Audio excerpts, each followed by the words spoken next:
Hello friends, स्वागत है आपके अपने यूट्यूब चैनल गायत्री ऑफिशियल में। आपका SSC constable GD 2021 PT PST हो चुके हैं। अब तैयारी है मेडिकल।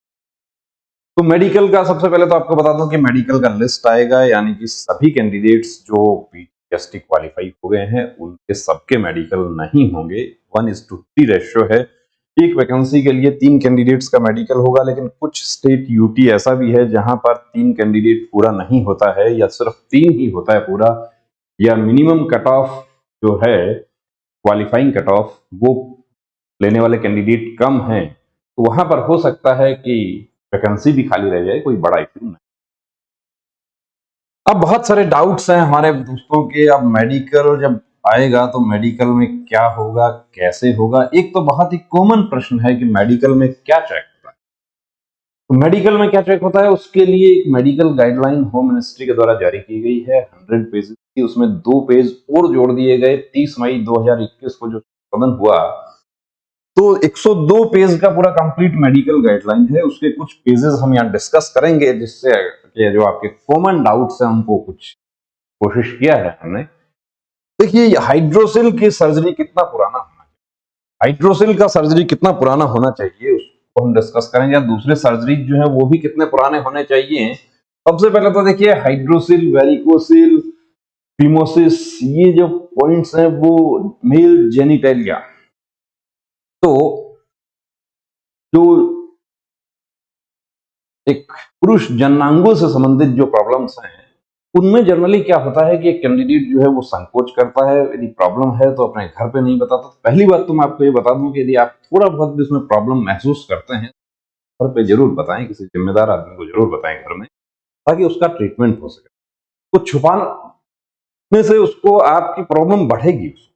अब कौन कौन से पॉइंट्स हैं वो देखिए। तो मेल जेनिटेलिया को यदि हम लेते हैं तो यहाँ पर amputation of penis is disqualified.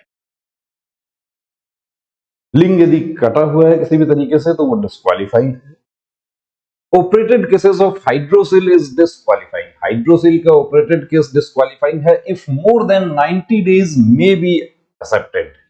90 दिन से ज्यादा हो गया है तो यहां पर लिखा है कि मे बी एक्सेप्टेड। ये भी मेडिकल अफसर का विवेकाधिकार है। Provided there is no post operative complication. यहां पर यह है कि 3 महीने पुराना सर्जरी हो और पोस्ट ऑपरेटिव कॉम्प्लिकेशंस नहीं है तो बिल्कुल फिट हो जाएगा। Operated cases of varicocele can be accepted if surgery has been done 180 days back। अब जो पुराना स्कीम था उसमें 180 डेज का समय नहीं मिलता था, तो वेरिकोसिल जैसा पॉइंट जो था उसमें जनरली अनफिट ही होता है। It remedical. History of major abnormalities और defects of the genitalia such as a change of sex. यदि किसी ने लिंग परिवर्तन किया है तो वो अनफिट है। हर्माफ्रोडिटिज्म, ये क्या है, उभयलिंगी, वो अनफिट है।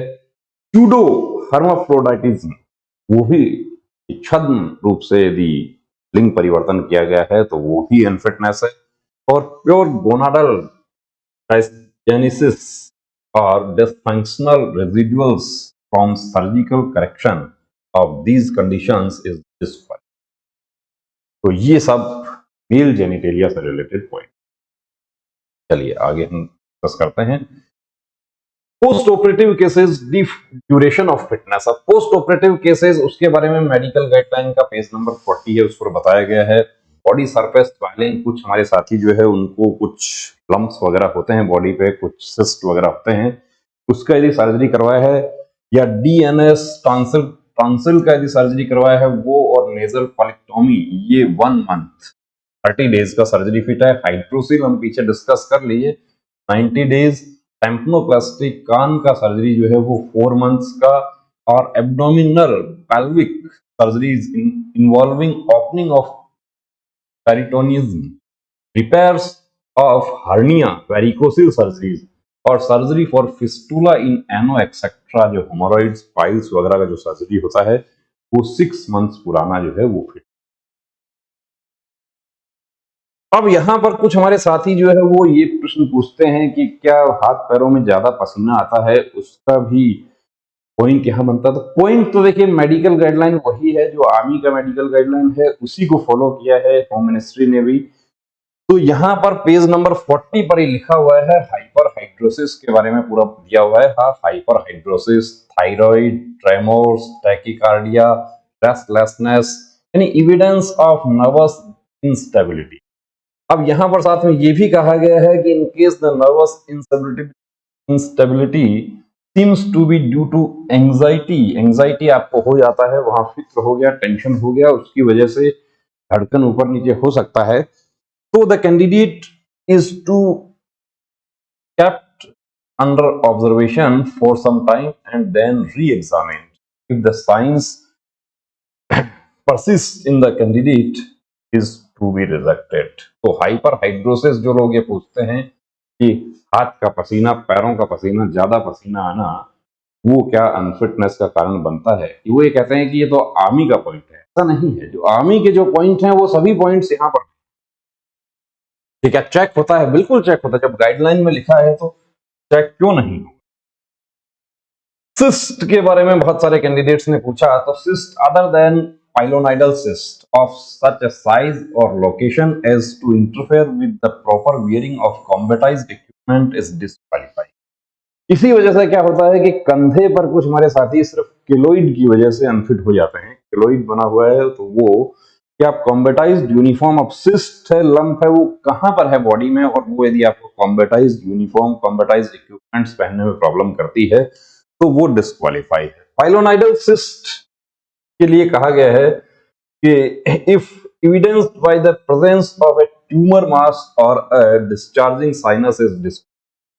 और सर्जरी जो उसका होता है वो 6 महीने पुराना सर्जरी है, वो यदि 6 महीना नहीं हुआ है पाइलोनाइडल साइनस उसका सर्जरी का, तो वो होता क्या है, तो वो होता है जो आपका टेल बोन यानी रीढ़ की हड्डी जहां खत्म होती है, या जहां पर cleft of the buttocks, top of the cleft of the buttocks, वहां पर वो सिस्ट होता है। और ये आप खुद से आप चेक नहीं कर पाएंगे, इसके लिए आपको प्रॉपर सर्जन से आपको कंसल्ट करना। वेरिकोज वेन्स के लिए बहुत सारे कैंडिडेट्स का डाउट है, तो मैं आपको पहली बात तो ये बता दूं कि सभी दिखने वाली नस वेरिकोज नहीं होती हैं, प्रोमिनेंट वेन्स भी हो सकती हैं। अब वेरिकोज वेन्स जो है उसका डायग्नोसिस कैसे किया जाएगा उसके बारे में पूरा बताया गया है। अब यहां पर ये कहा है कि only prominence of when should not be criteria for resection. Cases of varicose veins, even if operated, are not to be accepted because basic defect remains. Is कि वेरिकोज वेन्स का सर्जरी नहीं करवाना है। यदि आपको वेन्स जो है वो दिखाई दे रही हैं, आपको डाउट होता है, आप सर्जन के पास जाते हैं, सर्जन उसका कलर डॉपलर टेस्ट करते हैं, कलर डॉपलर टेस्ट में वो वेरिकोसिटी डिटेक्ट हो जाती है, तो ऐसा नहीं गलती कर देना कि उसका सर्जरी आप करवाएं, क्योंकि वो सर्जरी करवाने के बाद भी वो प्रॉब्लम करता है। साफ लिखा हुआ है कि वेरिकोज वेन्स का ऑपरेटेड केस, जब पुराना मेडिकल गाइडलाइन था उसमें यदि किसी कैंडिडेट को ये पॉइंट बन गया कि operated case of varicose veins, तो वो फिट होने के चांसेस बिल्कुल आधा % भी नहीं रहते।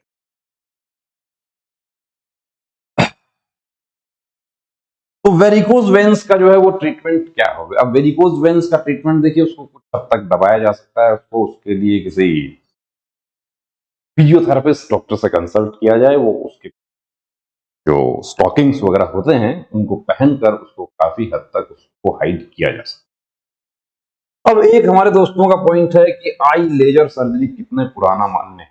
आई लेजर जो है वो मान्य नहीं है, यदि वो पकड़ा जाए तो 1 साल पुराना भी मान्य नहीं है, और नहीं पकड़ा जाए तो 3 दिन पुराना भी मान्य है। कैंडिडेट्स जो है वो 3 दिन पुराना भी फिट हो गए। पहले भर्तियां जो हुई हैं नई मेडिकल गाइडलाइन के अनुसार, कि जिस तरीके से रेलवे में क्या होता है, मेडिकल होता है तो ये सर्जरी चेक होता है, मशीन से इसकी जांच होती है। लेकिन ये CAPF के लिए आपको बताता हूं कि CAPF में अभी तक ऐसा मैकेनिज्म नहीं है। हो सकता है इन फ्यूचर कोई ऐसा मैकेनिज्म शुरू हो जाए कि वो लोग भी मशीन से जांच करना शुरू कर दें डिटेल मेडिकल एग्जामिनेशन में। पुरानी गाइडलाइन के अनुसार क्या होता था, किसी कैंडिडेट को 6/18 हो गया, 6/12 हो गया, जब री मेडिकल में जाते थे, क्योंकि फिटनेस लेना होता था सिविल डॉक्टर से, तो सिविल डॉक्टर भी जनरली ये कहते थे कि आप लेजर करवा लो, उसके बाद मैं 6/6 का फिटनेस दे। 6/6 का फिटनेस लेकर आपने अपील कर दिया, अपील एक्सेप्ट हो गया। उसके बाद जब आप री मेडिकल में जाते हैं तो आपको पूछा जाता है कि जो जो कैंडिडेट्स जो हैं वो लेजर करवा के आए हैं वो या तो एक्सेप्ट कर लीजिए या फिर आपकी मशीन से जांच होगी, उसका चार्जेस आपको पे करना होगा। तो जो लेजर करवा के जाते थे वो पहले ही एक्सेप्ट कर लेते। लेकिन अब मेडिकल गाइडलाइन बदल चुकी है। री मेडिकल के लिए आपको समय, कितना समय मिलेगा कि 1 दिन का समय मिलेगा, और उसमें भी बहुत सारे कैंडिडेट्स जो हैं आर्गुमेंट करते हैं कि ऐसे कैसे ये 1 दिन का समय मिलेगा। मेडिकल गाइडलाइन में लिखा हुआ है, वो मेडिकल गाइडलाइन आपको सीआरपीएफ का साइट पर मिल जाएगा, गूगल पर आपको मिल जाएगा, गूगल पर अवेलेबल।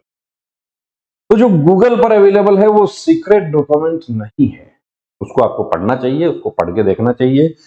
लेजर करवाना है, कौन सा करवाना है, कैसा करवाना है, नेचुरल तरीके से आप नेत्र ज्योति आप बढ़ा सकते हैं, वो काम भी आप कर सकते हैं। होम्योपैथी से बढ़ा सकते हैं, आयुर्वेदिक तरीके से बढ़ा सकते हैं, वो कर सकते हैं। और लेजर करवाना है तो फिर उसका में कौन कौन सी चीजों का ध्यान रखना है। और सर्जरी करवानी है तो जितना जल्दी से जल्दी हो सके। डीएनएस वाले हमारे बहुत सारे कैंडिडेट्स जो हैं वो इंतजार कर रहे हैं। इंतजार किस चीज का है? यहां तक कि लेजर आप टेटू रिमूव करवा रहे हैं लेजर से, वो भी जितना जल्दी से जल्दी हो सके उसको रिमूव करवा लीजिए, क्योंकि उसमें भी रिमूव होने के बाद जो आपका निशान उसका रहता है, उसमें भी सीपीओ सब इंस्पेक्टर 2020 में कुछ कैंडिडेट्स को सिर्फ उस निशान की वजह से अनफिट। तो दोस्तों बने रहिए चैनल के साथ, और यदि आप कंप्लीट प्री मेडिकल चेकअप करवा कर देखना चाहते हैं तो उसके लिए हमारे सेंटर पर सुविधा उपलब्ध है। अब हमारा सेंटर कहाँ है? तो हमारा सेंटर सीकर राजस्थान में है। काफी कैंडिडेट्स मैसेज करते हैं, उसके बाद कॉल करते हैं, फिर कहते हैं अरे ये तो बहुत दूर है। मैं आपको बता देता हूं कि दूर है। तो आप दूसरी बात ये जानना चाहते हैं कि आपका कहीं दूसरी जगह कोई दूसरा ब्रांच है क्या? नहीं, कोई ब्रांच नहीं है, सिर्फ एक ही सेंटर है। और यहाँ पर आपको अलग अलग डॉक्टर से eye specialist, ENT specialist, general physician, और जरूरत पड़ता है फिजियोथेरेपिस्ट और सर्जन, वो भी अवेलेबल हैं। उनके द्वारा आपकी कंप्लीट जांचें आपकी होती हैं। जो पॉइंट आपका होता है वो आपको बता दिया जाता है। वो आप पूछते हैं ट्रीटमेंट, तो ट्रीटमेंट जो एक्सरसाइज वाले पॉइंट्स हैं उनके लिए एक्सरसाइज बता दिया जाता है। ट्रीटमेंट के लिए आपको स्पेशलिस्ट का ओपिनियन लेने के लिए बता दिया जाता है। बने रहिए दोस्तों चैनल के साथ, और तैयारी आधी अधूरी नहीं रखनी है, तैयारी पूरी रखनी है। आधी तैयारी से आधी वर्दी नहीं मिलेगी, पूरी तैयारी से पूरी वर्दी मिलेगी।